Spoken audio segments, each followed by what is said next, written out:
오늘 우리에게 주신 하나님의 말씀은 신약성경 로마서 1장 1절부터 7절까지 말씀입니다. 허락하신 말씀을 봉독하겠습니다.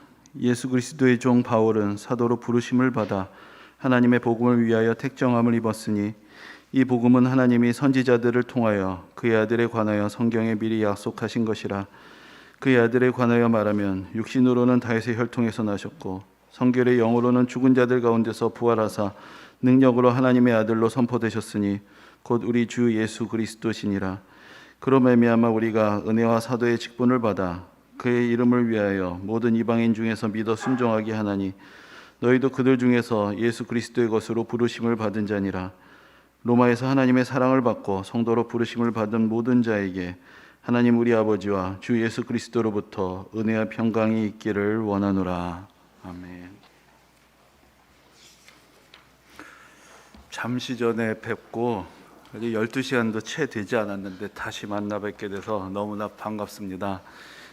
선구영신 예배가 어저녁에 있었는데 또 바로 이제 다시 또 예배에서 준비하시고 수고해 주신 분들께도 또 감사를 드립니다. 이렇게 험하게 시작하는 한 해 하나님께서 또 크신 은혜를 또 예비해 주실 줄로 믿습니다. 아멘.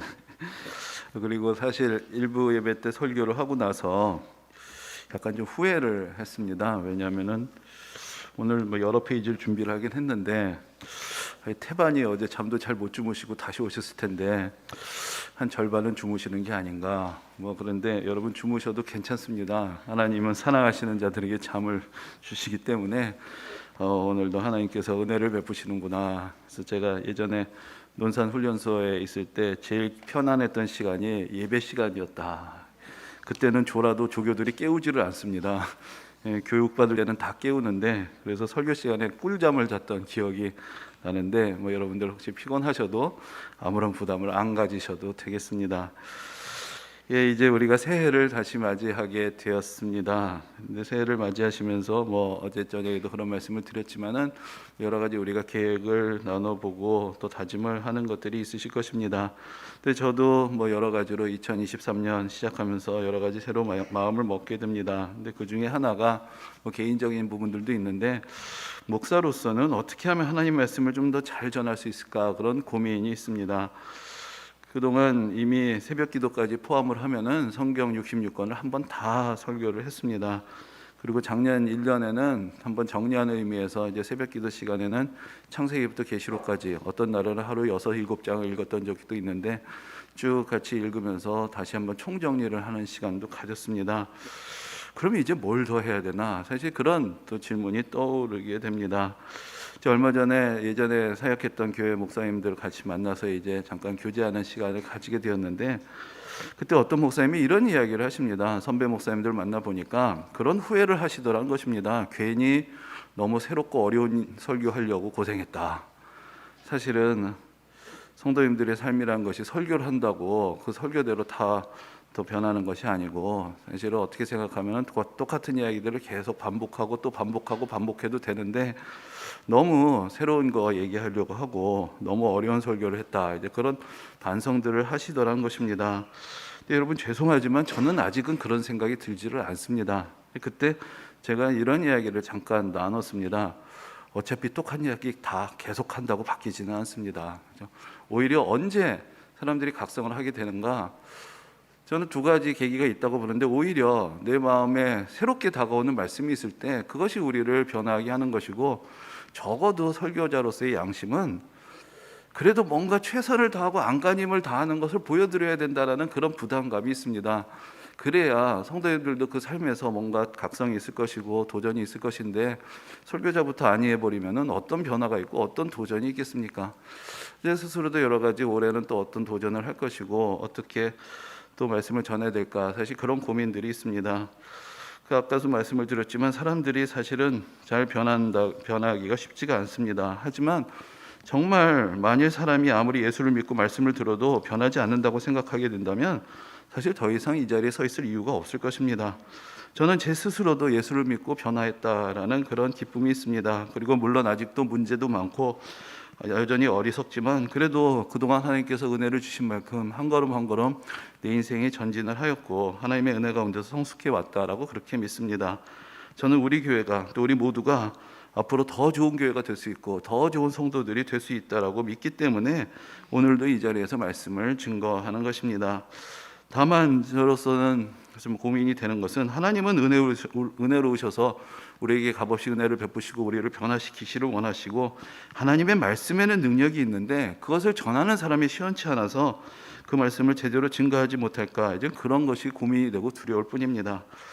아직도 인간적으로 많은 것이 부족하고 목회자로도 제대로 갖추지 못한 것도 많이 있는데 그래도 내 스스로 계속 도전을 하고 성장을 멈추지 않아야 그것이 제 인생을 위해서도 또 성도님들의 신앙을 위해서도 도움이 될 것이고 제가 할 수 있는 최고의 봉사가 될 것이다 라는 그런 생각을 해봅니다.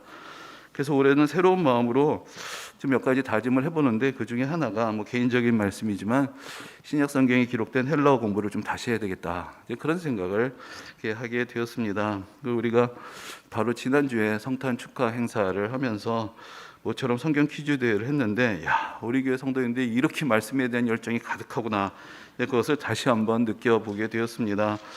이렇게 훌륭한 성도님들이 있는데 그래도 말씀을 더 알려고 하고 또 그 가진 지식을 더 확인을 하고 또 말씀을 가지고 경쟁을 하는데 그렇게 열심을 내시는 성도님들이 있는데 내가 하나님의 말씀의 전모를 조금 더 잘 전해야 되겠다라는 그런 다짐을 하게 되는 것입니다.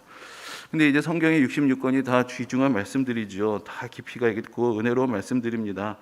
근데 이제 제 생각으로 일반적으로 목회자들이 설교를 할 때 좀 어렵기도 하고 또 도전이 되기도 하는 책들을 꼽아보라면 아마도 레위기하고 또 요한계시록하고 로마서가 아닐까 생각이 됩니다. 아마 여러분들이 성경을 읽으실 때도 비슷한 느낌을 받으실 것입니다. 레위기는 읽다 보면은 여러 가지 복잡한 제사 규정들, 정결 규정들이 나오고 이게 우리 신앙하고 무슨 상관이 있나? 사실 그런 것들이 이해하기가 쉽지가 않습니다. 또 요한계시록은 여러 가지 어려운 상징들이 등장을 하기 때문에 읽어도 무슨 내용인지 잘 모를 때도 있고 또 함부로 이야기하기도 어렵고 또 어떤 면에서 보면은 이 요한계시록이 무슨 이단들의 전유물처럼 되어서 지들의 교리를 다 끼워다 맞춰서 이상한 해석들이 하도 난무하기 때문에 사실 또 괜히 잘못 말했다가 또 뭔가 좀 불안하기도 하고 사실 이제 그런 어려움이 있습니다. 그래서 이런 책들은 좀 제대로 공부를 해가면서 그 의미를 잘 해석해서 전달해야 또 성도님들의 신앙에도 유익이 되겠다, 그런 부담이 있기 때문에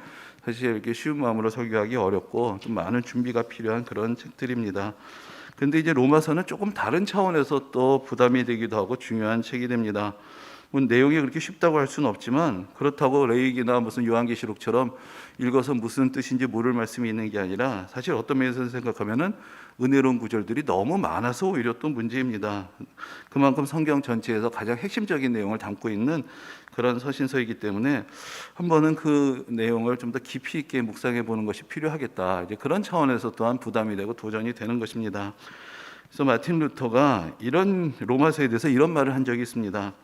로마서는 모든 그리스도인들이 단어 하나하나를 마음에 담아서 알아야 할 뿐 아니라 날마다 그날의 영혼에 일용할 양식으로 삼아야 한다.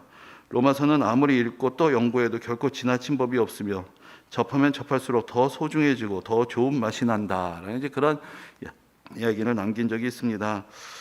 그래서 한 번쯤은 저도 이제 우리 교회 성도님들 위해서 좀 로마서를 좀 깊이 있게 한번 전할 필요가 있겠다는 생각을 하는데, 물론 이미 새벽이나 수요일 예배에는 로마서로 강해를 한 적이 있습니다. 그런데 수요일이나 새벽에는 또 오실 수 있는 분들이 제한이 되어 있기 때문에 한 번은 주일에 좀 로마서의 말씀을 좀 한번 깊이 한 구절 한 구절 조금 더 묵상을 하면서 전해야 되지 않겠는가. 그런데 늘 생각하는 것이 그래, 좀 더 공부하고 좀 더 준비해서 하자, 좀 더 공부하고 좀 더 준비해서 하다 보니까 그게 언제 그렇게 되겠습니까? 그래서 그냥 올해 하자라고 그렇게 마음을 먹게 되었습니다. 그래서 올해는 로마서로 시작을 하려고 합니다.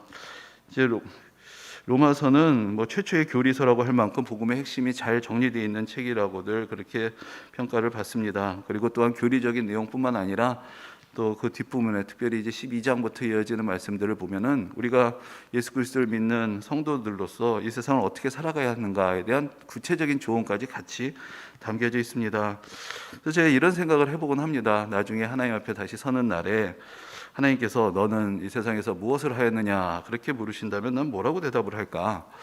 하나님께서 맡겨주신 현대교회 성도님들에게 복음이 무엇인지, 하나님의 말씀에 따라서 어떻게 살아야 하는지 빠짐없이 전했습니다. 이제 그렇게 이야기를 하고 싶은데, 그렇게 하려면 로마서를 한 번은 좀 말씀을 전해야 되겠다. 그리고 나면 적어도 제가 할 바를 다 했습니다라고 그렇게 말씀을 드릴 수 있지 않을까, 이제 그런 생각을 해보곤 합니다. 그러기 위해서 이제 안성맞춤의 책이 로마서다라는 그런 생각을 하는 것이죠. 이제 로마서는 또 교회를 갱신하고 새롭게 하는 서신이라고도 알려져 있습니다. 교회 역사에서 중요한 역할을 감당했던 사람들의 회심 또는 각성에 있어서 로마서를 그들이 읽고 묵상했던 것이 매우 중요한 영향을 미쳤기 때문입니다. 몇 가지 잘 알려져 있는 이야기가 있는데, 첫 번째로는 어거스틴의 회심을 들 수 있습니다. 이 어거스틴이라는 사람은 초대교회 신앙을 집대성하고 그리하여서 이제 후대의 어떤 신학의 토대를 놓은 사람이다라고 이제 평가를 받는 그런 사람인데, 그가 그의 회심에 대해서 이런 이야기를 합니다. 사실 이 사람이 머리가 아주 좋은 사람이었는데 기독교는 너무 유치하고, 그래서 마니교라는 좀 더 복잡한 교리를 가진 그런 종교에 빠져들었습니다. 그런데 이제 암브로시우스 주교라는 사람의 설교를 듣게 되면서 기독교가 자기가 생각했던 것처럼 간단한 것이 아니구나 라는 생각을 하고 점점 도전을 받고 지적인 회심을 먼저 경험을 하게 됩니다. 근데 머리로는 알겠는데 마음으로 믿어지지가 않는 것입니다. 그래서 참 괴롭고 답답하고 언제 이 내 마음이 열릴까, 그것 때문에 사실 많은 고민의 시간들을 보냅니다. 그러면서 이제 그가 그 회심하던 날에 대해서 이제 그의 고백록에 이렇게 기록을 하고 있습니다. 나의 깊은 생각이 내 영혼의 심연을 파헤치고 나의 모든 비참함을 찾아내어 마음의 눈앞에 쌓아놓았을 때 눈물의 홍수를 동반한 큰 폭풍이 내 마음에서 일어났습니다. 나는 어느 무화과 나무 밑에 쓰러져 흘러나오는 눈물을 마음껏 흐르도록 했습니다. 나는 애처로운 목소리로 언제까지입니까? 언제까지입니까? 내일입니까? 왜 지금은 아닙니까? 왜 이 순간에 나의 불결함이 끝나지 않습니까? 라고 부르짖었습니다. 그때였습니다. 갑자기 이웃집에서 들려오는 말소리가 있었습니다. 계속 노래로 반복되었던 말은 들고 읽어라, 들고 읽어라는 것이었습니다. 나는 흘러나오는 눈물을 그치고 일어섰습니다. 나는 그 소리를 성서를 펴서 첫눈에 들어온 것을 읽으라고 하시는 하나님의 명령으로밖에 생각할 수 없었습니다. 나는 성경을 집어들자마자 펴서 내 눈에 들어온 구절을 읽었습니다. 그 구절의 내용은 방탕과 술 취하지 말며 음란과 호색하지 말며 쟁투와 시기하지 말고 오직 주 예수 그리스도로 옷 입고 정욕을 위하여 육신의 일을 도모하지 말라는 말씀이었습니다. 나는 더 이상 읽을 필요가 없었습니다. 그 구절을 읽은 후 즉시 확실성의 빛이 내 마음에 들어와 의심의 모든 어두운 그림자를 몰아냈습니다. 이렇게 기록을 하고 있습니다. 여기 이 방탕과 술 취하지 말며 음란과 호색하지 말며 하는 이 말씀은 로마서 13장에 있는 말씀인데, 그 말씀을 폈을 때 바로 그가 지적으로는 회심하고 똑똑한 것 같지만 여전히 그의 삶이 죄악 가운데 결박되어 있었는데, 그 죄악의 사슬을 끊으시는 하나님의 은혜의 말씀이 그 로마서 말씀을 통해서 그에게 비춰지는 것을 경험하게 되면서 머리로뿐만 아니라 마음으로 회심하고 이제 하나님 앞에 나아가게 되었던 것입니다. 또 앞에서도 이제 로마서를 좀 칭찬했던 루터도 이제 그가 종교개혁을 할 때 가장 결정적으로 그에게 각성을 주었던 말씀이 바로 로마서였습니다. 근데 여러분들 아시는 대로 루터는 수도사였고 또 신학교 교수로서 하나님의 말씀을 늘 연구하고 가르쳤는데, 하나님의 말씀을 읽을 때마다 오히려 두려움이 앞섰고 그 안에서 은혜를 발견하기가 어려웠습니다. 특별히 로마서를 읽을 때마다 거기 이제 하나님의 의라는 얘기가 자꾸 나오는데, 하나님의 의 앞에서 나는 죄인이고 나는 정죄받은 자고, 그 생각에서 벗어나기가 어려웠던 것입니다. 근데 그러다가 어느 날 그가 말씀을 묵상하면서 깨닫게 된 내용을 이렇게 기록으로 남기고 있습니다. 바울의 로마서를 이해하려고 애쓰는 나에게 가장 큰 장애물은 하나님의 의였다. 이 의라는 말을 하나님은 의로운 분이요 따라서 불의한 사람을 공정하게 처벌하신다는 뜻으로 받아들였기 때문이다. 그때 나의 상황으로 말하면 수도사로서는 털끝만치도 흠잡을 데 없었지만 하나님 앞에서는 여전히 마음이 괴로운 죄인이었기에 도무지 나의 공로로는 그분을 누그러뜨릴 자신이 없었다. 그러므로 나는 공정하고 성난 하나님을 사랑하지 않았으며 오히려 증오하고 그분에게 늘 불평을 했다. 그러면서 여전히 나는 바울을 붙잡고 늘어지면서 그의 말에 무슨 뜻이 담겨 있는지를 계속 생각했다. 어느 날 나는 하나님의 의라는 말과 로마서에 기록된 의인은 믿음으로 말미암아 살리라라는 말 사이에 관련이 있다는 것을 깨달았다. 그때 나는 하나님의 의가 하나님께서 은혜와 순수한 자비를 발휘하신 나머지 우리의 믿음을 보시고 우리를 죄가 없는 것으로 취급해 주시는 그러한 의라는 것을 터득했다. 그 순간 나는 새로 태어나서 활짝 열린 문을 통해 낙원에 이른 기분이었다.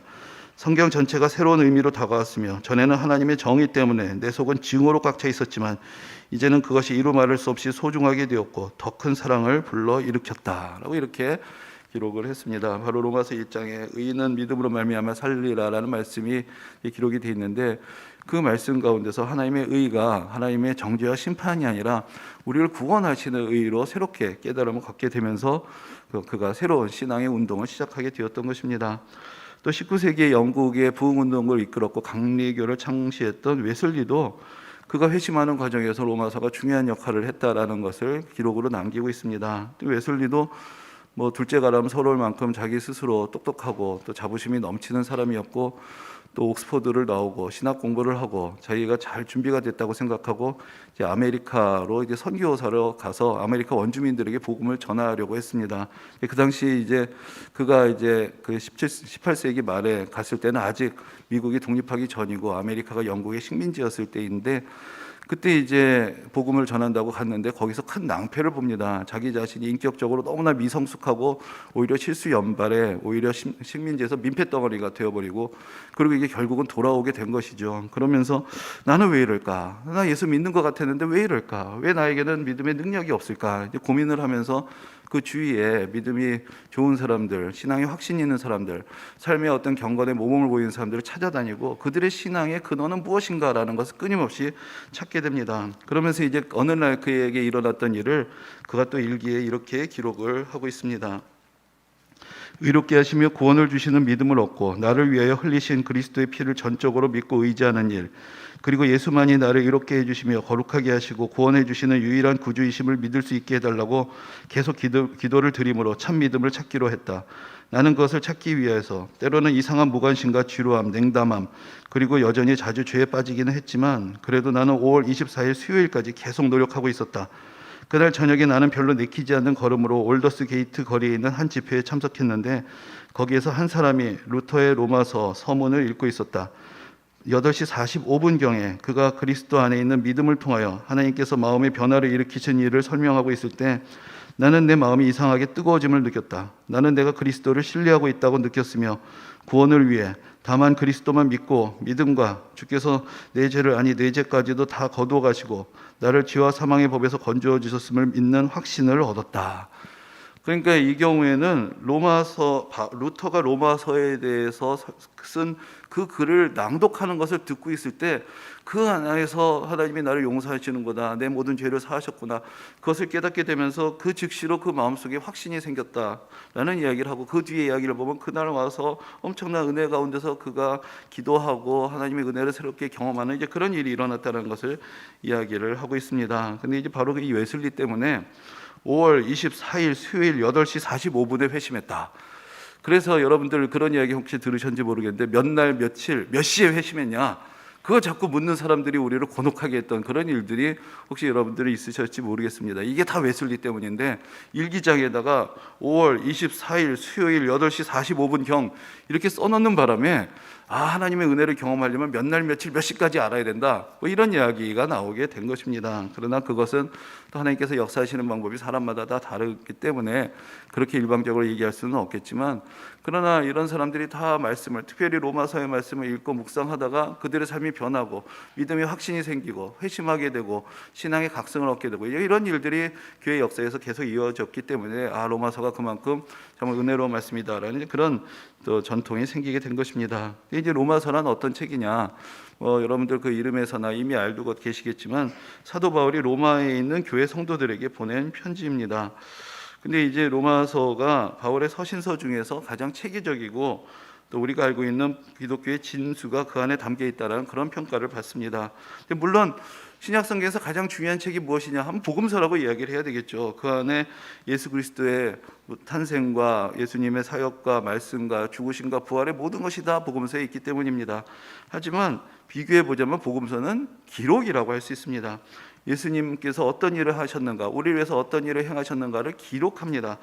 그런데 그 복음서는 로마서는 이 복음서에 대한 해석과 설명이라고 할 수 있습니다. 왜 그리스도께서 이 땅에 오셨는지, 우리가 어떻게 해서 예수 그리스도를 믿고 구원에 이르게 되는지, 그리고 구원을 받은 성도들이 어떻게 살아야 하는지를 우리에게 가르쳐 줍니다.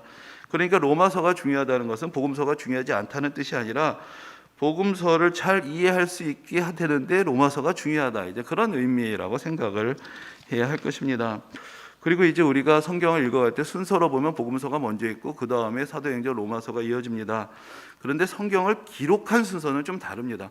로마서가 먼저 기록이 되었고 그 다음에 복음서가 기록이 됩니다. 그래서 로마서가 대개 그 기원 후 50년대 후반, 대략 한 57년 전후에서 기록이 되었다고 보는데, 복음서들은 아무리 빨라도 60년대나 70년대에 기록이 되고 요한복음 같은 경우에는 그보다 한 1, 20년 더 늦게 기록이 됐다고 봅니다. 그렇기 때문에 어떤 면에서 복음서를 기록하기 전에 이미 사도 바울이 예수 그리스도의 가르침과 죽으심과 부활을 묵상하면서 로마서를 기록을 했고, 그 로마서에 정리된 그 내용을 가지고 예수님의 사역을 정리해서 기록한 것이 복음서다, 또 그렇게도 이야기를 할 수가 있는 것이죠. 그래서 우리가 복음서를 이해하기 위해서도 로마서를 잘 이해하고 정리하는 것이 중요하다고 그렇게 할 수가 있습니다. 근데 이제 신약 성경에 사도 바울이 기록한 서신이 13권이 있는데, 대부분의 서신서들은 바울이 자신이 직접 복음을 전해서 세운 교회들에게 다시 서신을 보내서 그들의 신앙을 권면하고 또 그 교회에 당면한 문제들에 대해서 하나님의 뜻을 전해주는 그런 취지로 기록이 된 것입니다. 그런데 이제 로마에 있던 교회는 바울이 세운 교회가 아니었습니다. 그래서 바울은 로마서를 쓸 때까지만 해도 로마에 가본 적이 없었고 이미 있는 교회에 기록을 하게 된 것입니다. 그래서 우리가 사도행전을 보면은 거기에 이제 바울을 중심으로 선교 행적이 기록이 되어 있기는 하지만, 그러나 바울만이 복음을 전했던 것은 아니었던 것이죠. 그래서 로마 교회라는 존재는 사실은 위대한 선교사였던 바울을 또 겸손하게 해주는 그런 교회였다고 할 수가 있습니다. 근데 이제 바울도 로마서를 기록한 후에 나중에 로마에 가게 되는데, 사실은 복음을 전하기 위해서 갔다기보다는 죄인으로서 재판을 받기 위해서 가게 됩니다. 그리고 이제 나중에 네로 황제의 박해 때 로마에서 순교한 것으로 그렇게 전해지고 있습니다. 또한 물론 여러분들도 많이 들으셨겠지만 바울뿐만 아니라 베드로도 또 로마에서 사역하다가 순교한 것으로 전해집니다. 그래서 이제 쿠오바디스라는 그 유명한 영화가 있고, 그게 원래 이제 소설을 바탕으로 한 것인데, 쿠오바디스가 어디로 가십니까? 이제 거기 이제 도미네, 주님이란 말까지 합치면 쿠오바디스 도미네가 주여 어디로 가시나이까? 이제 그 베드로의 말이 이제 교회 전승 가운데 남아 있는 것인데, 바로 네로 황제 박해 때 베드로가 그 박해를 피해서 그 로마시로부터 이제 피신을 하고 있는데 예수님께서 십자가를 지시고 로마로 가시는 그런 환상을 보게 됩니다. 그러니까 그 환상을 보면서 베드로가 얘기했다는 것이죠. 주여 어디로 가십니까? 그러니까 나는 로마로 다시 십자가를 지러 간다. 이게 그 예수님의 말씀을 들으면서 베드로가 거기서 크게 뉘우치고 돌이켜서 다시 로마로 갔고, 거기서 결국 체포되어서 십자가에서 거꾸로 매달려서 순교했다라는 것이 이제 교회에서 전해지는 전승입니다. 그래서 이제 후대에 오늘날 같이 이제 로마라는 도시가 어떤 서방 기독교 또 카톨릭에서 중요한 영향력을 갖는 도시가 된 이유 중에 하나가 바울과 베드로라는 두 명의 중요한 그 사도들이 그곳에서 순교했던 그런 전승이 있기 때문에 그 교회가 그 후에도 더 큰 영향력을 갖게 된 것입니다. 그러나 앞에서도 말씀드렸지만 바울이 로마에 가기 전에 이미 로마에는 교회가 있었습니다. 베드로가 가기 전에 이미 로마에는 교회가 있었습니다. 그러니까 로마에 있던 교회는 사도들이 세운 교회가 아니었고, 우리는 지금 로마에 있는 교회를 누가 세웠는지 알지를 못합니다. 그래서 우리가 생각하기에는 결국은 익명의 그리스도인들이 복음을 전해서 세워진 교회가 바로 로마 교회였다라고 할 것입니다. 그래서 여러 가지 추정을 할 수가 있는데, 우리가 이제 오순절에 성령 강림 사건의 얘기를 보면은 세계 각지에서 살던 유대인들이 오순절에 다 모여 있다가 거기서 이제 성령의 은혜를 같이 받는 장면이 나옵니다. 그런데 이제 그 당시에 이미 로마라는 도시에도 상당한 규모의 유대인들 공동체가 있었습니다. 그리고 유대인들이 모이는 회당도 있었습니다. 그러니까 그들 중에 어떤 사람들이 예루살렘에 오순절을 지키러 갔다가 거기서 성령의 은혜를 경험하고 회심을 하고 그들이 돌아와서 복음을 전한 것이 또 교회의 첫 시작이 아니었겠는가, 그렇게 생각을 하고 또 여러 가지 정황을 볼 때 처음에는 유대인들의 공동체에서부터 그리스도인들이 시작이 되었다라고 그렇게 생각을 합니다. 그러면서 이제 유대인들로부터 점점 이방인들에게 복음이 전해지고, 그래서 이방인들이 교회에 들어와서 이제 함께 공동체를 이루게 되었던 것입니다. 그런데 이제 어떤 일이 벌어지냐면은 AD 41년에 이 로마 황제 클라우디우스 황제가 로마에서 살던 모든 유대인들을 다 추방하는 일이 벌어집니다. 그러니까 유대인들도 뭐 자기들이 선민이라고 생각하고 이방인들에 대해서 자기가 우월하다고 생각하지만 사실은 로마 제국의 시민들이야말로 그 유대인들은 꼴사 나온 그런 종족에 지나지 않았던 것이죠. 그래서 여러 가지 꼬투리를 잡아서 아예 로마시에서 유대인들을 다 추방을 해버렸습니다. 그래서 이제 사도행전에 보면은 그 바울의 동역자였던 브리스길라와 아굴라라는 부부가 나오는데, 이 사람들이 원래 로마에 살았는데 클라우디우스 황제가 다 유대인들을 추방하는 바람에 고린도로 오게 됐다가 거기서 이제 바울과 그 부부가 만나는 그런 장면이 나옵니다. 그런데 이 추방령이 그 54년에 취소가 됩니다. 그러니까 이제 유대인들이 다시 로마로 돌아오게 된 것이죠. 그래서 이제 로마로 돌아오게 됐는데, 그 사이에 로마 교회가 어떻게 됐느냐? 처음에 교회를 시작했던 사람들은 유대인들이었고, 그래서 뭐 속된 말로 하자면 유대인들이 터줏대감 노릇을 하고 있었는데, 이제 상황이 바뀐 것입니다. 이제는 이방인들의 중심의 교회가 되었고 십수년이 흘렀는데, 그리고 나서 유대인들이 다시 돌아오게 되니까 오히려 이제 유대인들이 오히려 또 그 불편한 자리가 되고, 그러면서 유대인들과 그리스도인들이 서로 어정쩡하게 동거하게 되는 그런 공동체가 되었던 것입니다. 그래서 이제 우리가 로마서의 내용을 보면은 여러 가지 내용들이 있지만 유대인과 이방인들이 모두가 다 오직 예수 그리스도의 은혜로 구원을 받고 그래서 한 믿음의 공동체를 이루게 되었다. 이제 그것을 강조하는 이야기가 많이 나오게 되는데, 그것이 바로 이제 그러한 상황을 반영한 이제 그런 말씀이라고 할 수가 있을 것입니다. 근데 이제 바울에게 있어서 개인적으로도 로마라는 도시는 매우 중요한 특별한 의미를 갖는 그런 도시였습니다. 로마는 로마 제국의 기원이 되는 그런 도시였죠. 그리고 그 로마 제국이 그 당시 로마 제국의 많은 사람들을 통치하는 방식 중에 하나가 시민권이라는 것이었습니다. 그러니까 로마 제국에 있는 사람들이 다 로마의 시민이냐? 그게 아니었던 것이죠. 그러니까 처음에 로마 시민은 문자 그대로 로마라는 도시에 사는 사람만 로마 시민이었습니다. 그러다가 그것을 좀 확장을 해서 이탈리아 반도에 사는 사람들까지만 로마 시민으로서의 특권을 줬고, 로마 제국의 다른 곳에 사는 사람들은 로마의 시민이 될 수 없었습니다. 그런데 이제 로마 제국이 점점 확장이 되면서 로마가 어떻게 생각을 하게 되냐면은 이 시민권을 선별적으로 자기들의 통치에 도움이 되는 사람들에게 수여를 하기 시작합니다.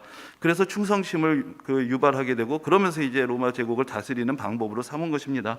그래서 각 지역에 그 유력한 인사들에게 로마의 시민권을 특별하게 주게 되는데, 바로 바울은 자기가 나면서부터 로마 시민권을 가졌다는 것, 그러니까 자기의 선대에 이미 로마 시민의 특권을 받은 그런 집안이었다고 얘기를 하고 있습니다.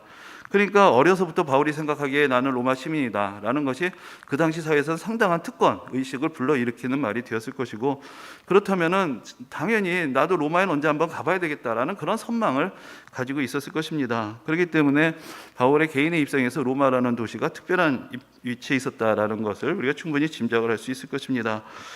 그런데 이제 우리가 그 로마서를 읽게 되면은 바울이 자기 자신을 뭐라고 부르느냐라는 것을 우리가 오늘 본문의 첫 구절에서 볼 수가 있습니다. 사실 이제 아직 바울은 로마 교회에 간 적이 없습니다.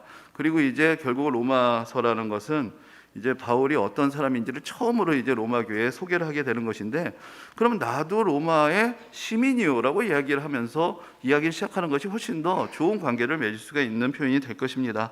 그런데 로마서 오늘 첫 구절을 보면은 로마서를 기록하는 바울이 자기의 정체성에 대해서 나는 예수 그리스도의 종이다라고 그렇게 말하는 것을 봅니다.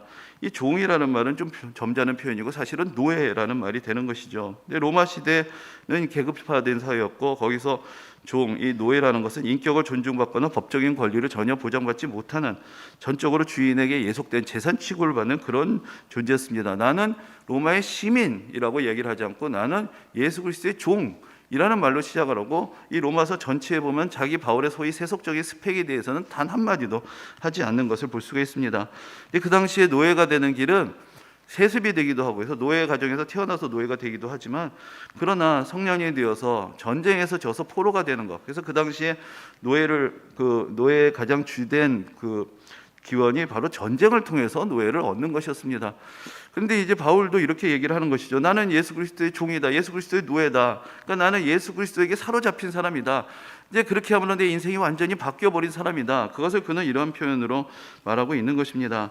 그리고 그러면서 그를 또 자기 자신이 이렇게 또 이어서 얘기를 합니다. 사도로 부르심을 받아 하나님의 복음을 위해서 택정함을 받은 사람이다. 나는 예수 그리스도의 종이고 복음을 전하기 위해서 택함을 받은 사람이다. 그렇게 이야기를 합니다. 그러니 복음이란 것이 무엇이냐? 2절에서 이렇게 이야기합니다. 하나님의 선지자들을 통하여 그의 아들에 관하여 성경에 미리 약속하신 것, 이것이 복음이다라고 이야기를 합니다. 복음은 하나님의 아들 예수 그리스도에 대해서 성경에 기록된 것이 바로 복음이다라고 이야기를 하고 있는 것입니다. 근데 이 복음이란 말을 우리는 하도 많이 들었습니다. 우리는 복음이란 말을 성경에서 처음 듣습니다. 그러니까 복음하면은 성경이 생각나고 예수님이 생각이 나죠. 그런데 당시에는 그렇지 않았습니다. 복음이란 말은 사실은 직역하면 기쁜 소식이라는 것인데, 그것이 관용어로 로마 시대에 널리 사용되던 표현 중에 하나였습니다. 그럼 무슨 뜻이었느냐? 복음, 기쁜 소식이죠. 뭐가 기뻤느냐? 로마 제국이 또 전쟁에서 승리했다. 이것을 복음이라고 불렀습니다. 그리고 또 복음이 있었는데 그것은 새로운 황제가 탄생했다. 그것을 복음이라고 불렀습니다. 그러니까 로마 사람들에게 있어서 복음이라는 것은 로마 황제가 또 한 번의 승리를 거두었다. 그래서 이 땅에 전쟁이 그치고 평화를 가져다 주었다.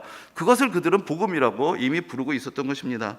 그래서 AD 9년에, 기원전 9년에 만들어진 로마의 한 비문이 있는데 거기 이런 내용이 있습니다. 신은 우리에게 관심과 열심을 쏟고 우리의 삶 전체를 섭리로 인도해 왔다. 이제 신은 사람의 삶을 위한 가장 완전한 완성의 모습을 섭리로 정하셨는데 그 완성의 과업을 아우구스투스에게 넘기셨고 사람들 안에서 보호자의 일을 수행하기 위한 덕으로 그를 채우셨고 우리와 후세들을 위한 구원자를 그 안에 보내셨다. 이를 통해 전쟁이 멈출 것이며 도처의 질서를 가져올 것이다. 이 새로운 신 아우구스투스의 출생은 그를 통해 사람들에게 미칠 기쁜 소식, 세상을 위한 기쁜 소식의 시작이다. 이렇게 로마의 비문에 기록이 되어 있습니다. 로마의 황제가 복음이다. 로마의 황제의 탄생이 복음이다. 그것이 기쁜 소식이다. 그것이 로마 사람들이 가지고 있었던 생각이었던 것입니다. 로마의 황제가 전쟁에서 승리하면 이 세상에 평화가 온다. 그래서 그것이 우리에게 가장 기쁜 소식이다. 그렇게 믿고 있는 많은 로마의 사람들, 그 로마의 시민들을 생각하면서 바울은 이야기합니다. 무엇이 기쁜 소식인가? 로마의 황제의 권세가 이 세상에 평화를 가져온다는 믿음이 진정한 복음인가? 아니면 예수 그리스도, 하나님의 아들 예수 그리스도가 복음인가? 그것을 사실 여기서 되묻고 있는 것입니다. 로마의 시민으로서 자부심이 있던 당시 로마 사람들에게 있어서 복음이란 것은 이 새로운 황제의 탄생과 주기, 이 로마 황제가 이 세상에 가져오는 평화의 질서, 그것을 그들은 복음이라고 생각하고 살았습니다. 근데 바울은 로마에 있는 성도들에게 편지를 하면서 자기 자신을 로마의 시민권이 있는 사람이라고 소개하기보다는 예수 그리스도의 종이라고 생각하고 그에게 있어서 진정한 기쁜 소식, 진정한 복음은 로마 황제의 통치가 아니라 하나님의 아들이 베푸시는 구원이다 라는 것을 분명하게 선언하면서 이 서신을 시작하고 있는 것입니다. 이 말씀은 오늘날 또 우리에게도 중요한 도전을 줍니다. 나는 내 정체성을 어디서 찾고 있습니까? 나는 어디에 소속된 사람이기에 내 자신을 자부심을 가지고 생각을 합니까? 내가 생각하는 내 인생에 또 이 세상의 진정한 기쁜 소식은 어디서 오는 것입니까?